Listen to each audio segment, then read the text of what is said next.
Hi, I'm Katie Couric. Come on a journey and travel through time. It's the story of freedom in America. It's a history of us. I wish I knew how it would feel to be free. I wish I could break all the chains holding me. I wish I could say all the things that I should say. Say them loud, say them clear, for the whole round world to hear. I wish I could share all the love that's in my heart. Remove all the bars that keep us apart. I wish you could know what it means to be me. Then you'd see and agree that every man should be free. I wish. Major funding for this program was provided by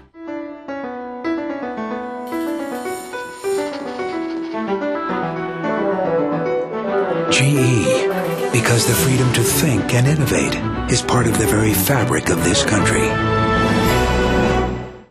and the Charles H. Revson Foundation, the Kohlberg Foundation. Additional funding was provided by the following. It seemed unthinkable. The great American experiment in democracy was coming apart. People had warned it was potentially ruinous for the United States to recognize slavery in its Constitution. But without that compromise, there would have been no union. Now it was 7 decades later, and the compromise could no longer hold. The conflict over slavery had become so profound, it could be resolved by nothing less than all-out war. Because all men are brothers, wherever men may be, one union shall unite us, forever proud and free. It was the worst war in American history. It was called the Civil War, or the War Between the States, and sometimes brother fought brother and father fought son. More than 620,000 Americans died. Cities were destroyed, farms burned, and homes leveled, all in the name of freedom. Freedom or liberty was the rallying cry of both North and South during the war. Northern soldiers went to war not to really attack slavery at the beginning, but to preserve the United States as this emblem of freedom and democracy for the world. Southerners also claimed that they were fighting for liberty, the liberty of local self-government, the right to own slaves, which was part of their conception of liberty. Southern whites did not see any contradiction between slavery and liberty. In fact, they saw slavery as the foundation of their own freedom. We all declare for liberty, but in using the same word, we do not mean the same thing. You think slavery is right and ought to be extended, while we think it is wrong and ought to be restricted. We must settle this question now, whether in a free government the minority have the right to break up the government whenever they choose. The first big battle of the war was fought at Manassas, Virginia, not far from Washington, D.C., near a muddy stream known as the Bull Run. When that July day began in 1861, war seemed a bit like a theatrical drama. Hundreds of Washingtonians came out to Manassas with their picnic baskets and drawing pads and settled down near Bull Run Stream to watch the fighting. But by afternoon, the battle had become terrifying, and finally, the Northern Yankees simply dropped their guns and ran. It didn't take long for people to realize that war was no picnic. But no one dreamed that the Civil War would be as long, hard, and bloody as it turned out to be.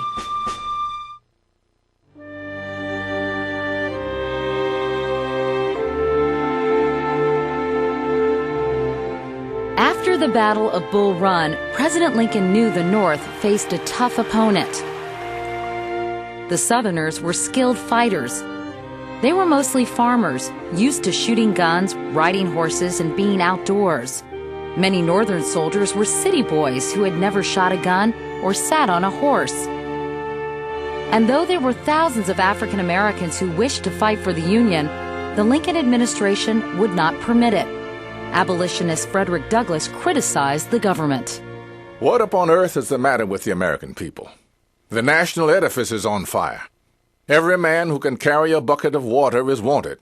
Yet our leaders refuse to receive the very class of men which has a deeper interest in the defeat of the rebels than all the others. In Boston, a leading abolitionist, John Rock, criticized Lincoln for speaking only about saving the Union and for failing to declare that this was a war against slavery. Through 240 years of indescribable torture, slavery has wrung out of the blood, bones, and muscles of the Negro hundreds of millions of dollars. A blind man can see that the present war is an effort to perpetuate and extend slavery. In short, slavery is the cause of the war. I might say, is the war itself. But Lincoln also cared deeply about the plight of American slaves and was already considering a radical step, an executive proclamation to declare their freedom.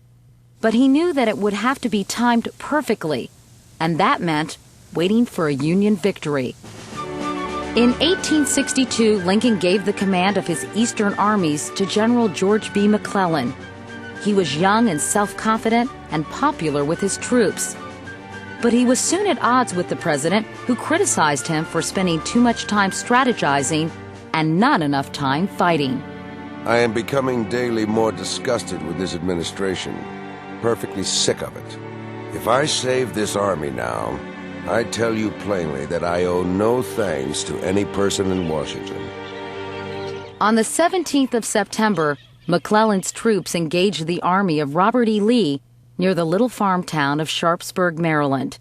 It would become the single bloodiest day in American history. Sergeant William Meserve was among the Union troops. Early in the morning of the 17th, a rebel shell came screeching over our camp. This was Antietam battlefield. There was imminent danger of losing Antietam Bridge that had been gained with such hard fighting. We stood on the crest of the embankment. A field of death lay before us. I saw a bullet strike one of the men in the head, scattering its brains in all directions. I saw men wounded, and while they were lying, groaning on the ground, I saw them killed. Our hard-won victory at Antietam was our great baptism of fire. More than 4,000 men died at the Battle of Antietam, and almost 20,000 more were wounded or missing. But this was the victory that Lincoln had been waiting for. Just 5 days later, on September 22nd, he issued his long-readied proclamation. It would become one of the most important public documents in the history of American freedom. On the first day of January in the year of our Lord 1863, all persons held as slaves within any state in rebellion against the United States shall be then, thenceforth, and forever free. Nobody should think that Lincoln sat down on January 1st, 1863, and with a stroke of his pen freed all the slaves. Nonetheless, the Emancipation Proclamation was the turning point in the Civil War and one of the great turning points in American history, because for the first time it made the destruction of slavery an aim of the Union war effort. On the day it was issued, it barely freed any slaves. But it meant that as the war went on, as the Union Army moved into the South, part of their job now would be to liberate African Americans. Slavery didn't end on that day, but this meant that if the Union won, slavery would be destroyed. The abolitionist Robert Purvis was one of thousands of American blacks to respond with jubilation. This is a proud day for the colored man. The good time which has long been coming is at hand. I feel it. I see it in the air. I see it above all in the glorious and immortal proclamation of Abraham Lincoln. Now a black man has rights which every white man here and everywhere is bound to respect. In spirit and in purpose, this is no longer a slave-holding republic. Let slavery's chains be broken, the whole wide world around.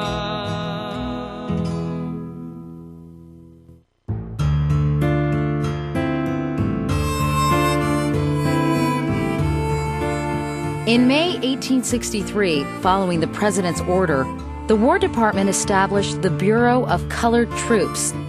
Finally, black soldiers would be recruited to join the war effort.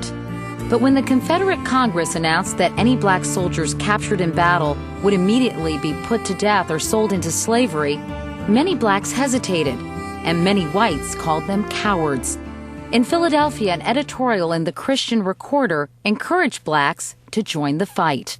We have often been heard talking about the freedom and rights which the colored man was entitled to in this country. Now we are being denounced as cowards. Arise and cast off the foul stigma. Shame on him who would hang back at the call of this country. Go with the view that you will return freemen. And if you should never return, you will die with the satisfaction of knowing that you have struck a blow for freedom and assisted in giving liberty to our race in the land of our birth. Then in June, on the banks of the Mississippi River, 2 black regiments defended against a Confederate attack. Captain M.M. Miller was their commanding officer. The enemy charged us so close that we fought with our bayonets hand to hand. It was a horrible fight. I never felt more grieved and sick at heart than when I saw how my brave soldiers had been slaughtered. I never more wished to hear the expression, "the niggers won't fight." Come with me 100 yards from where I sit, and I can show you the wounds that cover the bodies of as brave, loyal, and patriotic soldiers as ever drew bead on a rebel. Not one of them offered to leave his place until ordered to fall back. They fought and died defending the cause that we revered. One of the most radical things in the Emancipation Proclamation was that for the first time, Lincoln announced that the Union would begin enlisting black soldiers. By the end of the war, about 180,000 black soldiers had served in the Union Armed Forces. And their service, you might say, staked a claim to citizenship. By fighting and dying for the Union, they helped to undermine Northern racism. But more than that, their service meant that the issue of black rights and the status of black freedom would be on the nation's political agenda when the war ended. When opponents of blacks in the military approached President Lincoln, they learned that on this issue, he was immovable. There have been men who have proposed to me to return to slavery our black soldiers, to conciliate the South. I should be damned in time and eternity for doing so. The world shall know that I will keep my faith to friends and enemies, come what will.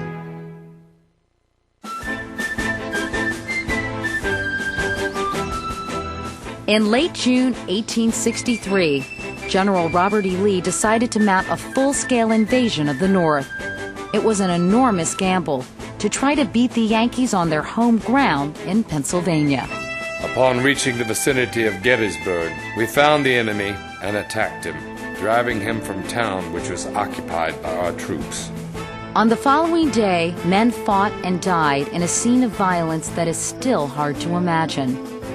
One Northern regiment, the 1st Minnesota, had 262 men when the day began. Only 42 survived unwounded. And then July 3rd dawned, and the battle that some said would decide the war. General Lee had fewer men than did the Union commander, General George Meade. But that didn't scare Lee. He'd been outnumbered before. The Confederates began by blasting the Union line with 2 hours of nonstop artillery fire. When Major General George Pickett arrived with fresh Confederate troops, he would lead the most famous charge in American history. Elbow to elbow, 15,000 gray uniformed men marched forward in an orderly rectangle almost a mile wide and half a mile deep. Then, Union General Winfield Hancock gave a hushed order. Let them come up close before you fire, and then aim low and steadily. The Federal cannons shot more than cannonballs. They fired cans that exploded and sent off a hail of metal that ripped into the oncoming soldiers. A Union soldier described the carnage. Foot to foot, body to body, and man to man, they struggled and pushed and strived and killed. The mass of wounded and heaps of dead entangled, hatless, coatless, drowned in sweat, black with powder, red with blood. In just 3 days at Gettysburg, Robert E. Lee lost 28,000 men, 1/3 of his entire army.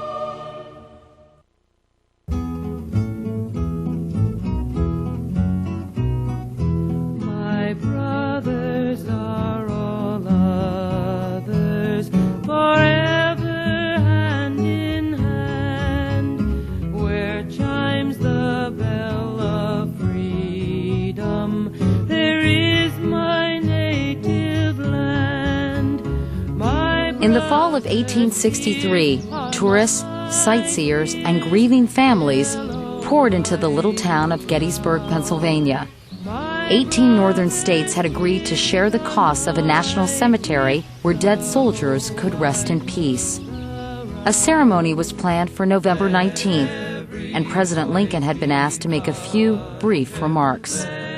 When the day arrived, a Philadelphia journalist was in the crowd. The procession from town was a ragged affair. We all seemed to get there as best we could. A rude platform looked out over the battlefield. On one side sat the journalists. The eminent people had the other side. When the president arose, he stood an instant, waiting for the cheers to cease.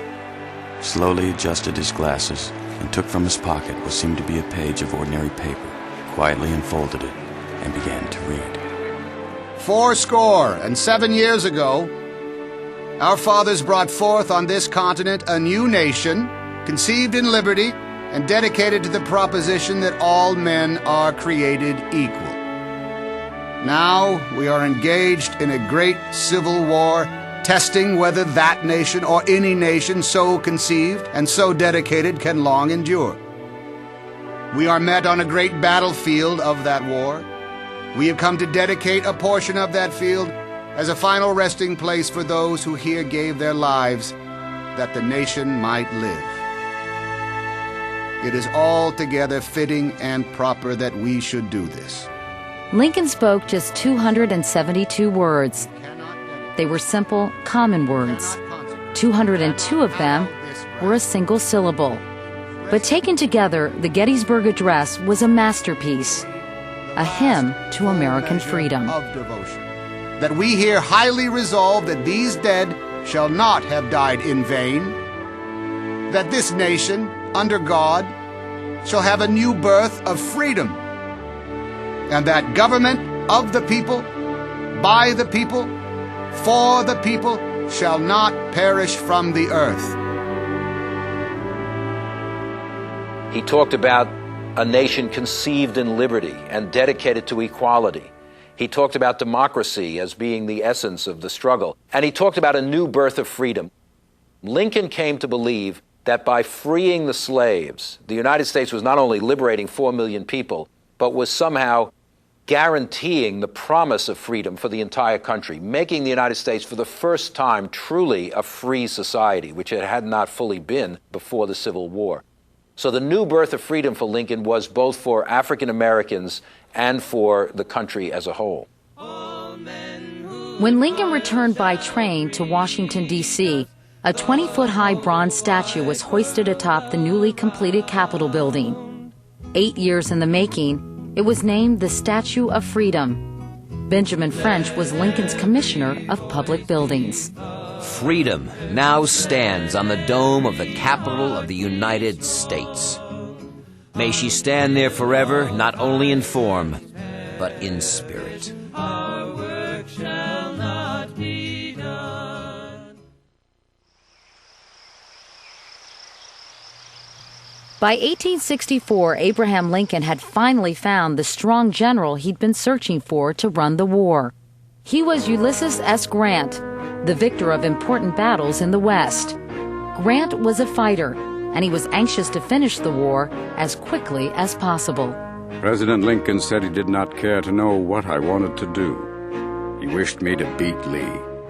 Here, then, was the basis of all my plans. First, to use the greatest number of troops practicable against the enemy. And second, to hammer continuously at the enemy and his resources until by mere attrition, if no other way, there should be nothing left to him. For 10 months in 1864, Grant laid siege to Petersburg, Virginia. His willingness to accept casualties got results, but the costs were high. Both he and General William Tecumseh Sherman now became well known for their brutal war tactics. War is the remedy our enemies have chosen, and I say let us give them all they want. There were no halfway measures with General Sherman. He believed in total war. His soldiers slashed, burned, and destroyed the countryside. They slaughtered livestock, stole crops, and feasted on their takings. When Sherman captured the city of Atlanta and then continued his march to the sea, Southerners, including Eliza Andrews, realized that the North would win the war. There was hardly a fence left standing all the way from Sparta to Gordon. The fields were trampled down and the road was lined with carcasses of horses, hogs, and cattle that the invaders, unable either to consume or carry away with them, had wantonly shot down to starve out the people and prevent them from making their crops. The stench in some places was unbearable. The dwellings that were standing all showed signs of pillage, while here and there were lone chimney stacks.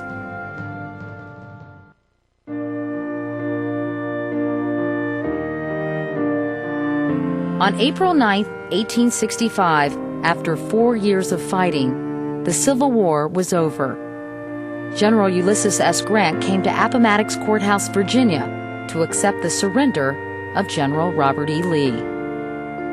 I felt sad at the downfall of a foe who had fought so long and so valiantly and had suffered so much for a cause, though that cause was, I believe, one of the worst for which a people ever fought. Grant wrote out the official surrender terms. They were kinder than anyone expected. The Southern soldiers could go home, and as long as they gave their promise not to fight against the country again, they would not be prosecuted for treason. They had to surrender their guns, but they could take their horses, and never again could they own slaves. Just 6 days after Lee's surrender, the President and Mrs. Lincoln went to see a comedy at Ford's Theater, a popular Washington playhouse. There, the drama shifted to the presidential box when an out-of-work actor named John Wilkes Booth stepped right up behind the nation's leader and fired a bullet into the president's head. Abraham Lincoln died the next morning in a small house across the street. It was April 15th, 1865. My brother's tears are my tears, the whole wide world around. Let every voice be thunder, let every heart be strong. It is not merely for today, but for all time to come, that we should perpetrate for our children's children this great and free government, which we have enjoyed all our lives. I beg you to remember this. The nation is worth fighting for. Let slavery's chains be broken, the whole wide world around. Through Lincoln's sacrifice and the sacrifice of millions of others, the country's promise had now become liberty for all. The Civil War and the emancipation of slaves had once again identified America as the land of freedom. I'm Katie Couric. Join me again for Freedom, a history of us. Travel down the road to freedom at PBS Online. Go back in time through interactive webisodes.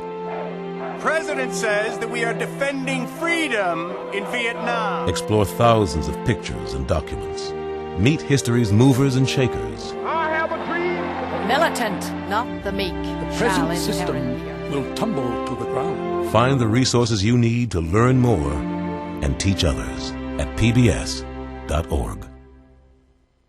Next on Freedom, a history of us. The promise of freedom collapses under the grim realities of racism. There is no Negro problem. The problem is whether American people have loyalty enough, honor enough, patriotism enough to live up to their own Constitution. It could not have been intended to abolish distinctions based upon color. This foe of my race stands at the schoolhouse door and separates the children. And these inequities will last for generations. What is freedom?